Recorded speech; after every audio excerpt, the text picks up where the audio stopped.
स्वागत है दोस्तों आपके अपनी YouTube चैनल बेसिक एजुकेशन में। जैसा कि आप लोग देख पा रहे होंगे, अनुपात और समानुपात की आज ये 6वीं क्लास है। इससे पहले 5 क्लास हो चुकी हैं जिसमें मैं आप लोगों को अनुपात और समानुपात की बेसिक जानकारी दी है और उससे संबंधित कुछ प्रश्न भी सॉल्व करवाए हैं जो थोड़ा सा इजी लेवल के थे। लेकिन आज की क्लास में थोड़ा सा इसका लेवल हाई रहेगा और आप लोगों से मेरा अनुरोध है कि जिसको समझ में नहीं आ रहा है वो जाके पहली क्लास देखे, उसके बाद दूसरी क्लास देखे, ताकि उसको भी समझ में आने लगे। और मुझे पूरी उम्मीद है कि जो फर्स्ट क्लास से देखना स्टार्ट करेगा उससे यदि अनुपात बिल्कुल नहीं आता वो भी सीख जाएगा।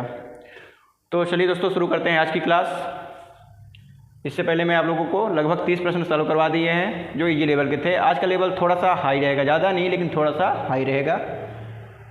जो भी बच्चा फर्स्ट क्लास से देख रहा होगा मेरी क्लास, उसको ज़रूर समझ में आएगी आज की भी क्लास। तो आज का प्रश्न है प्रश्न नंबर 31 नंबर का क्वेश्चन है। क्या बोल रहा है प्रश्न नंबर, क्या बोल रहा है? वह संख्या क्या है जिसमें 38 और 43 जोड़ने पर प्राप्त योगफल का अनुपात 9:10 हो जाए। ठीक है, इससे एक नंबर पूछ रहा है जिसमें हम क्या जोड़ें, 38 जोड़ें और 44 जोड़ें तो उसका नया अनुपात क्या हो जाए, उसका अनुपात क्या हो जाए, 9:10 हो जाए। ठीक है, इसको हम सॉल्व करेंगे।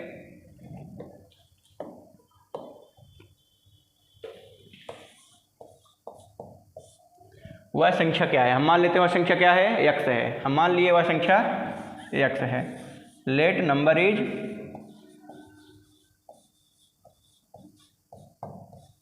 x। ठीक है, अब आगे प्रश्न में क्या बोल रहे हैं, जिसमें 38 और 43 जोड़ना है। 38 एंड 43 आर एडेड, हमको जोड़ना है। तो क्या करेंगे, x प्लस 43, सॉरी पहले क्या जोड़ना है, 38 जोड़ना है। पहले हम 38 जोड़ेंगे,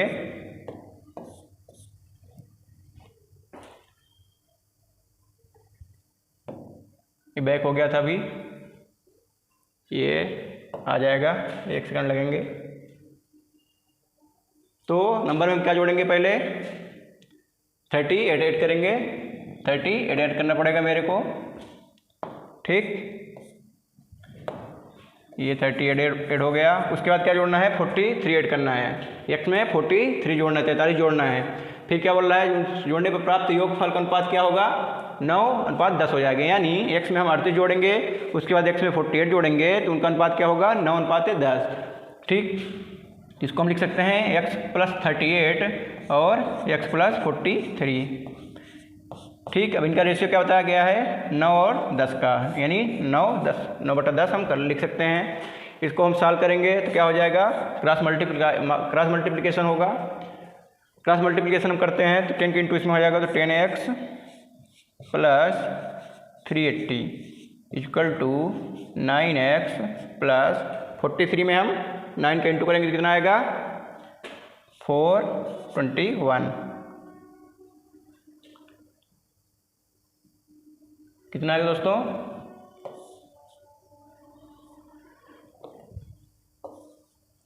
इसका इंटू कर लेते हैं। 9 3 जा 27, 9 4 जा 36 और 2 ऐड करेंगे तो 387 आएगा। ठीक है, इसको सॉल्व करेंगे तो ये 9x इधर जाएगा, 10x में माइनस हो जाएगा तो क्या चाहिए, x इक्वल टू ये 380 उधर जाएगा तो क्या जाएगा, 7। यानी x इक्वल टू कितना आ गया, 7 आ गया। हमसे पूछा क्या गया था, नंबर को मैंने क्या माना था, x की वैल्यू हमको क्या पता चल गई, 7। यानी हमारा आंसर क्या होगा, 7। Option number D, option number D आपका सही होगा। ठीक है,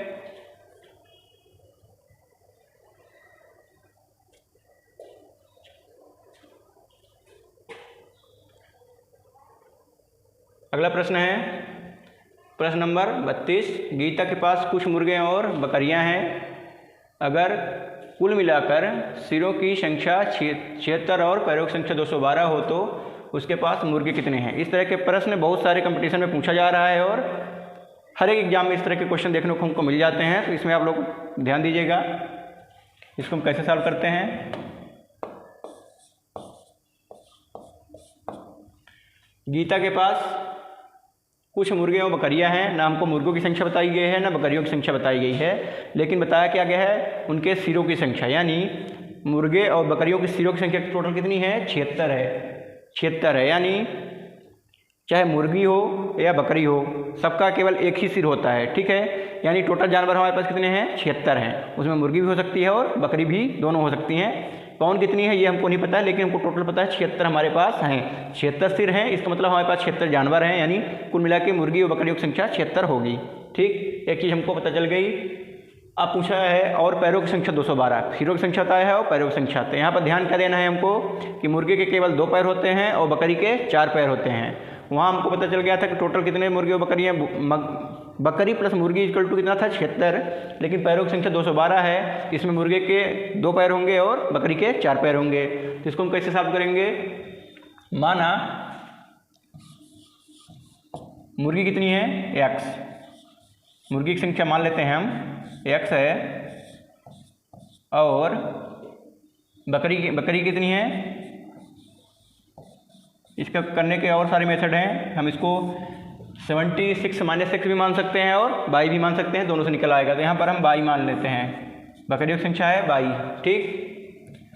तो पहला क्या बोल रहा है कि अगर कुल मिला के सिरों की संख्या 76 है, यानी x + 22 = दिया हुआ है 76, सबके पास एक सिर होता है, तो टोटल की संख्या कितनी हो जाएगी, 76। ये हमारा बन गया समीकरण फर्स्ट। फिर क्या बोल रहा है, पैरों की संख्या 212 है।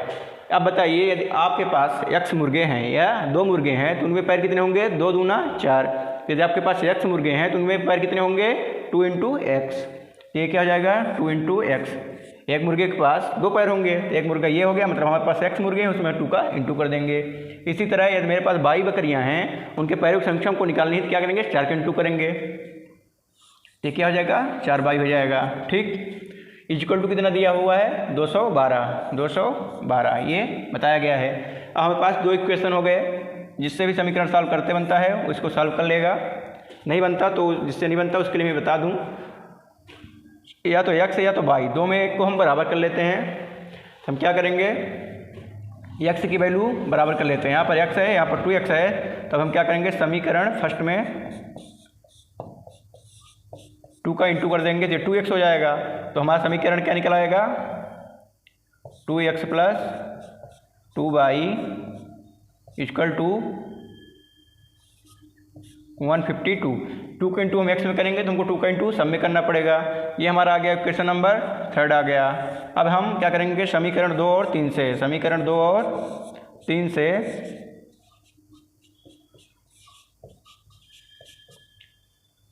इनको क्या करेंगे, समीकरण 2 और 3 को माइनस करेंगे। 2 में हम समीकरण 2 3 को माइनस करेंगे तो क्या हो जाएगा, समीकरण 2 मेरा यह था 2x + 4y = 212, और समीकरण 3 क्या निकला, 2x + 2y = 152, ठीक है। इसको माइनस करेंगे तो ये कट जाएगा, क्योंकि ये माइनस माइनस माइनस, ठीक।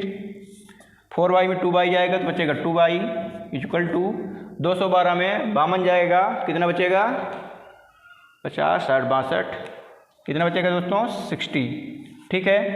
तो हमारा y कितना निकल आया, y = हमारा निकल आया 30, यानी y क्या था, बकरियाँ थी। बकरी हमारे पास कितनी है, बकरी का हम क्या माने थे, y माने थे, y हमारा निकल आया 30। तो मुर्गी कितनी होगी, पूछा क्या गया है, मुर्गियों की संख्या। क्या पूछा गया है, मुर्गे कितने हैं, तो हमको मुर्गे पता करने हैं। मुर्गे को मैं माना था x, तो x कितने होंगे, अब 76 में से 30 क्या हो गई, बकरी हो गई, तो मुर्गे कितने होंगे, 46। 76 - 30 यानी 46, ये आपका आंसर होगा, ठीक है। मुर्गियों की संख्या कितनी होगी, 46 होगी, 46 ऑप्शन नंबर से आपका सही होगा। हमारे पास बकरी कितनी थी, 30, और मुर्गी 46 होंगी, ठीक है। अगला प्रश्न है प्रश्न नंबर 33। एक आदमी साल के अन्य महीनों की अपेक्षा मार्च में 3 गुना ज़्यादा कमाता है, 3 गुना कमाता है, यहाँ पर कमाता होगा। तो पूरे साल और वह मार्च में कितना भाग कमाता है। प्रश्न पूछने का मतलब ये है कि एक आदमी है जो पूरे साल काम करता है और कमाता है, लेकिन मार्च में उसकी इनकम जो है 3 गुना बढ़ जाती है, यानी 3 गुना ज़्यादा कमाता है। यानी यदि हर महीने वह 100 रुपये कमा रहा है तो मार्च में कितना कमाएगा, 300 रुपये, ठीक। लास्ट में प्रश्न पूछा क्या गया, प्रश्न में पूछा है कि जितना वो साल भर में कमाता है प्लस जितना वो साल भर में कमाता है और जितना वह मार्च में कमाता है उनका वह कितना भाग है। पूरे साल की कमाई का मार्च की जो कमाई है वो कितने परसेंट है, कितने भाग है, भाग में पूछा गया है। ठीक है, इसको हम क्या करते हैं, मान लेते हैं लेट वो हर महीने कितना कमा रहा है, प्रत्येक महीने कमा रहा है वो ₹100। ठीक है, हमको नहीं पता है तो मान लेते हैं ₹100 कमा रहा है वो। ठीक, तो जब पर महीने वो ₹100 कमा रहा है तो मार्च में कितना कमाएगा, 3 गुना, यानी मार्च में उसकी इनकम कितनी होगी, उसकी मार्च में इनकम होगी 3 × x = 3x रुपीज़। अब आप लोगों को पता होगा साल में होते हैं 12 महीने। ठीक, हर महीने कमा रहा है ₹100 लेकिन मार्च में कमा रहा है 3x रुपये, तो साल भर की उसकी कमाई कितनी हो गई, पूरे वर्ष की कमाई कितनी हो गई, पूरे वर्ष की कमाई कितनी हो गई दोस्तों। हम क्या करते हैं, हर महीने का जोड़ देते हैं, तो हर महीने को कमा रहा है ₹100 यानी x × 11 हम क्यों किए, जबकि महीने साल में होते हैं 12 महीने। 11 इसलिए मैं किया क्योंकि 11 महीने वो बराबर कमा रहा है, x रुपये कमा रहा है, लेकिन मार्च में 3x कमा रहा है, तो हम इसको प्लस करेंगे 3x। इसका मतलब क्या हुआ, इसका मतलब हुआ 11 महीने हुआ है x रुपये कमाया है, तो हम x को 11 बार प्लस करेंगे, यानी x को हम 11 में इंटू कर देंगे, सेम वैल्यू होगी। प्लस मार्च में वो 3 गुना कमाया है 3x, ये उसकी साल भर की कमाई हो जाएगी। तो ये हो जाएगा 11x + 3x = 14x, ये उसकी साल भर की कमाई है। और मार्च की कमाई ये है, एक महीने की कमाई ये है। ठीक, अब पूछा गया है मार्च साल भर की जितनी उसकी कमाई है और मार्च की कमाई, साल भर की कमाई 11 महीने की कमाई नहीं, साल भर की कमाई, और साल भर की कमाई में मार्च का कितना भाग है, मार्च की कमाई का कितना भाग है, ये पूछा गया है आपसे। तो हम क्या करते हैं, साल भर की कमाई और इसको हटाएंगे, मार्च की कमाई कितना भाग है, तो मार्च की कमाई आपकी है मार्च अपान पूरा वर्ष। ठीक है, पूरा वर्ष। ठीक, मार्च हमारा है 3x और पूरे साल की कमाई कितनी है 14x। ठीक, x क्या होंगे, कट जाएंगे, तो हमारे पास क्या बचेगा 3/14। ये आपका आंसर हो जाएगा। यही तो पूछा है कि पूरे साल की कमाई यानी मार्च की कमाई पूरे साल की कमाई का कितना भाग है, तो 3/14 भाग है। ऑप्शन नंबर ए आपका सही होगा। प्रश्न नंबर 85 को 2 भागों में इस प्रकार बांटें कि पहले का तीसरा भाग और दूसरे का दूसरा भाग 3:4 के अनुपात में है, तो दूसरा भाग क्या होगा। ठीक है दोस्तों, इसमें क्या पूछा गया है, हम एक नंबर है 85, उसको इस प्रकार बांटना है, यानी उसको मान लो 2 टुकड़ों में बांटना है। तो पहले टुकड़े का तीसरा भाग, यानी पहले टुकड़े का भी टुकड़ा हमको करना है, उसका तीसरा भाग, और जो दूसरा वाला टुकड़ा था 85 को मैं क्या किया, मान लो ये 85 हो गया, इसको पहले मैं 2 भाग में डिवाइड करूँगा, x और y। ठीक, फिर क्या बोला, पहले का तीसरा भाग, यानी अब इसको भी हम 3 टुकड़े करेंगे, इसके 3 टुकड़े करेंगे, और दूसरे का दूसरा भाग, यानी इसको हम 2 टुकड़े करेंगे, ये लिखा हुआ है y। ठीक है, तो क्या बोला, तीसरा भाग और दूसरे का दूसरा भाग, यानी ये वाली चीज़ यहाँ पर जो आएगी और यहाँ पर जो चीज़ आएगी, उनके बीच का अनुपात दिया हुआ है 3:4। ठीक है, आप लोगों को समझ में आ गया होगा। 85 को पहले हमको 2 टुकड़ों में विभाजित करना है, फिर पहले टुकड़े का तीसरा भाग, यानी पहले टुकड़े को हम 3 भाग में डिवाइड करेंगे, दूसरे टुकड़े का दूसरा भाग, यानी दूसरे वाला जो टुकड़ा है बाई को भी 2 भागों में डिवाइड करेंगे, ये आएगा। यहाँ पर कोई नंबर आएगा, या मान लेते हैं ये A है या ये B है। ठीक, तो इनके बीच में अनुपात क्या है, 3:4 है। अब हमको प्रश्न हमसे पूछा गया है, तो दूसरा भाग क्या है, अब हमसे ये वाला भाग पूछा गया है कि y की वैल्यू क्या होगी। ठीक है, इसको हम सॉल्व करेंगे।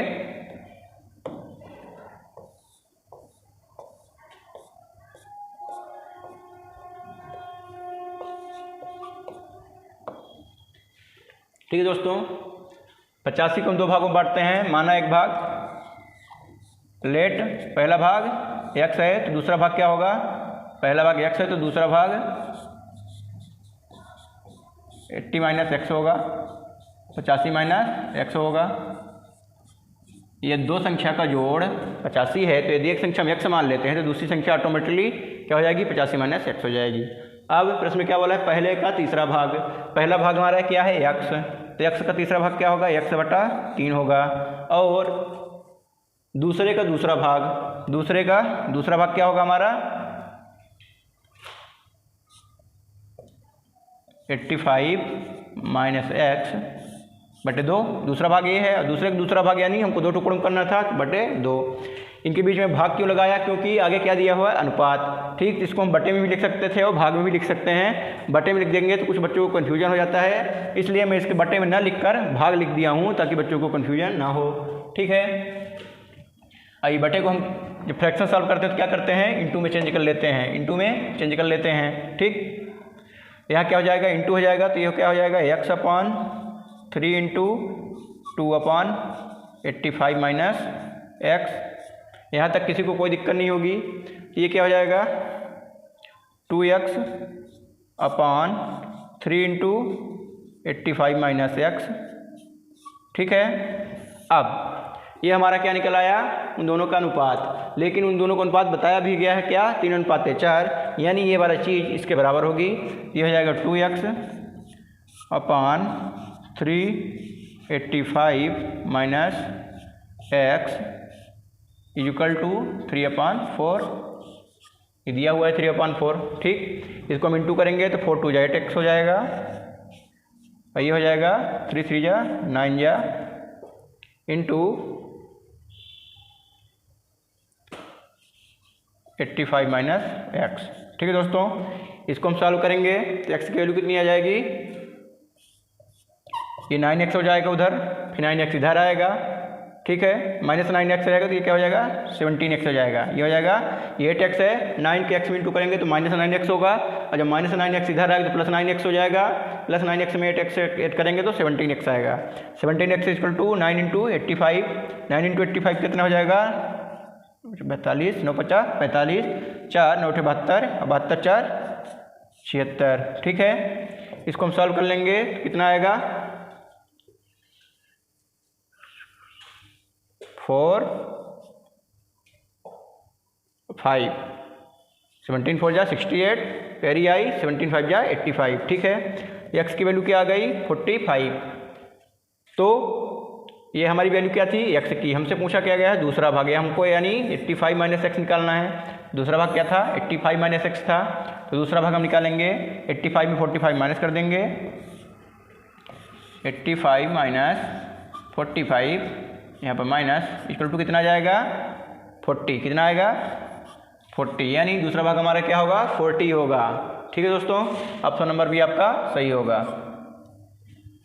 उम्मीद है आप लोगों को समझ में आ गया होगा। नहीं आएगा जिसको तो कमेंट करेगा, हम उसको अगले वाली क्लास में कमेंट के माध्यम से पढ़ के कमेंट, जिसको जो भी दिक्कत आ रही होगी अगली क्लास में मैं बता दूंगा। प्रश्न नंबर 35,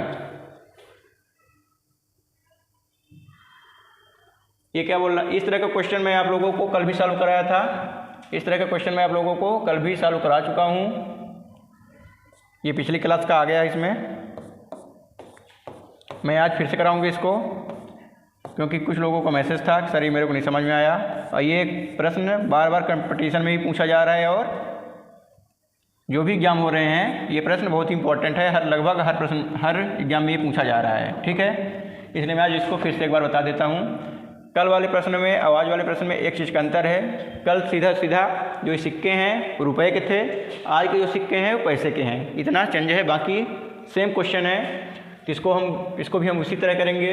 पहले लिख लेंगे कितने कितने सिक्के हैं, हमारे पास 25 पैसे के सिक्के हैं, 10 पैसे के सिक्के हैं और 5 पैसे के सिक्के हैं, ठीक है। फिर इनका अनुपात क्या है 1 2 3, इनका अनुपात क्या है 1 2 3 दिया हुआ है। अब हम इनकी वैल्यू निकाल लेंगे। वैल्यू मतलब क्या होता है, सिक्का है 25 पैसे का, सिक्कों की संख्या है 1, इसकी कुछ वैल्यू होगी। हम आप लोगों से यदि बोलें कि 5 रुपये के 2 सिक्के हैं, 5 रुपये के 2 सिक्के हैं, तो उनकी वैल्यू क्या होगी 10 रुपीज़, यानी हमारे पास कितने रुपए होंगे 10 रुपीज़, वो क्या है उसकी 10 रुपये क्या है वैल्यू है। इसी तरह 25 पैसे का एक सिक्का है तो क्या होगी इसकी वैल्यू 25 × 25 यानी 25 पैसा। 10 पैसे के 2 सिक्के हैं तो क्या होगा, इसकी वैल्यू हो जाएगी 20 पैसे, और 5 पैसे के 3 सिक्के हैं तो इसकी वैल्यू हो जाएगी 15 पैसे, ठीक है।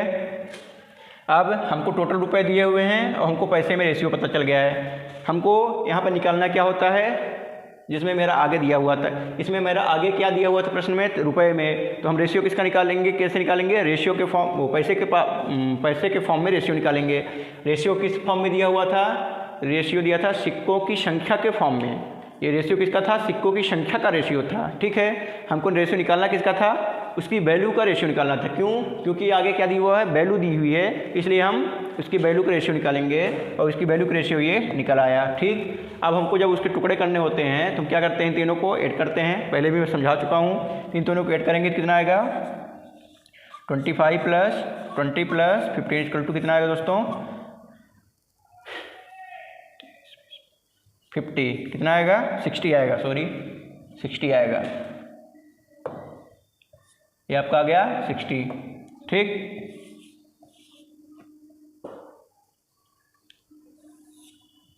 अब हमारे पास पैसे कितने हैं, 30। ध्यान देना, ये चीज़ है पैसे में, ये चीज़ है रुपए में, इस चीज़ का ध्यान देना है। 30 रुपये, 30 रुपये, 30 रुपये = कितना पैसा होता है। चूँकि ये पैसे में है तो हम रुपये को भी पैसे में कन्वर्ट कर लेते हैं। ये हो जाएगा 100 के इसमें इंटू हो जाएगा, इतने पैसे आ गए। ठीक है, अब हम क्या करेंगे, हमको 5 पैसे के सिक्कों की संख्या ज्ञात करनी है। तो 5 पैसे का अनुपात कितना है, 15। 5 पैसे की वैल्यू पहले हम निकाल लेते हैं, वैल्यू निकल आएगी डायरेक्ट। सिक्कों की संख्या भी निकल सकती है, लेकिन आप लोग कंफ्यूज हो जाएंगे, इसलिए मैं इसको पहले ऐसे कर लेता हूँ। 5 पैसे की वैल्यू कितनी है, 15। ये हो जाएगा 15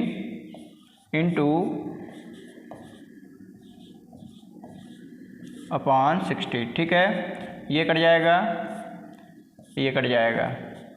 ठीक, इसमें हम इंटू कर लेंगे, कितना आएगा, 750 पैसे, 750 पैसे। ये क्या है, ये है 5 पैसे के सिक्कों की वैल्यू कितनी आई, 750 पैसे। यानी 5 के सिक्के हमारे पास कितने होंगे कि 750 पैसे हो जाएंगे। अब हमको क्या ज्ञात करना है कि 5 पैसे के कितने सिक्के हों कि इनकी वैल्यू 750 हो जाए। तो इसको सॉल्व करने के लिए क्या करते हैं, सिक्कों की संख्या। ठीक,